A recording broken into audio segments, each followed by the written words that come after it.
Ms. Gibbs, in 2018, the SEC invited nearly some 1,400 regulated entities to submit self-assessment, yet only about 38 responded. I certainly appreciate your enthusiasm and hope.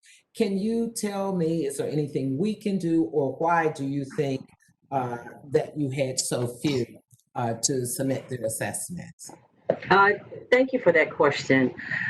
Uh, Thinking back to 2018, one of the biggest reasons why I think that we've had such low response rates is primarily because of lack of understanding. I think at that particular time, people really, the entities that we regulate did not quite understand what we were doing. I'm pleased to say that the SEC has gone out with its second round of diversity assessment reports, and the numbers are much more pleasing and have drastically improved, I would say. And that's because we've done a lot more outreach. We've engaged our regulated entities. We've talked about the diversity assessment report. Chairman Clayton talks about So you are diversity. hopeful, and I don't want to cut you off, but I have Okay. a question. So you're hopeful that the numbers will go up? Yes, the Thank you more our very entities much. understand it. Thank you. Ms. McCray, can you tell us why the Consumer Financial Protection Bureau only began collecting data this year? Certainly.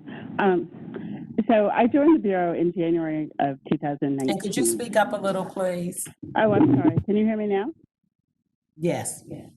So I joined the Bureau in January of 2019. So I'm speaking based on information that I learned as I came into the Bureau. My understanding was that under the previous leadership, they had been looking to do outreach and engagement with the entities to get a more robust understanding of what barriers might exist and understand where the different institutions were in terms of diversity and inclusion in the marketplace. Okay, thank you very much.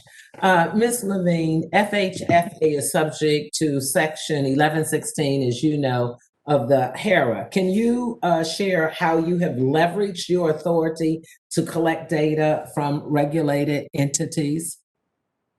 Yes. We developed and implemented an examination program in 2017. So we have almost completed 4 years of examining our regulated entities. And we have collected very detailed data that conforms to our minority and women inclusion rule. We collect quarterly data, and that is rolled up into annual data. That way, we're able to analyze that data and determine the performance of the regulated entities as well as trends. Okay, thank you.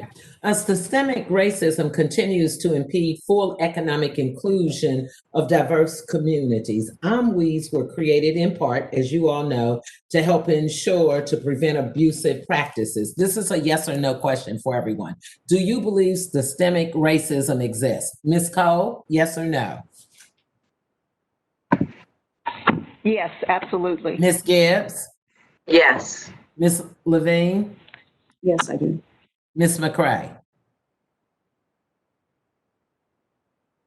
Ms. McCray, are you there? Oh, I'm sorry, I was muted. Yes.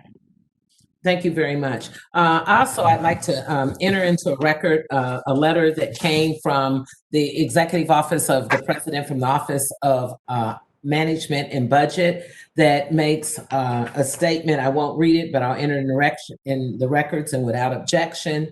I don't know if you are familiar with this letter, but basically it made a statement that when we look at training for diversity and inclusion, that it should be ceased and desisted from using.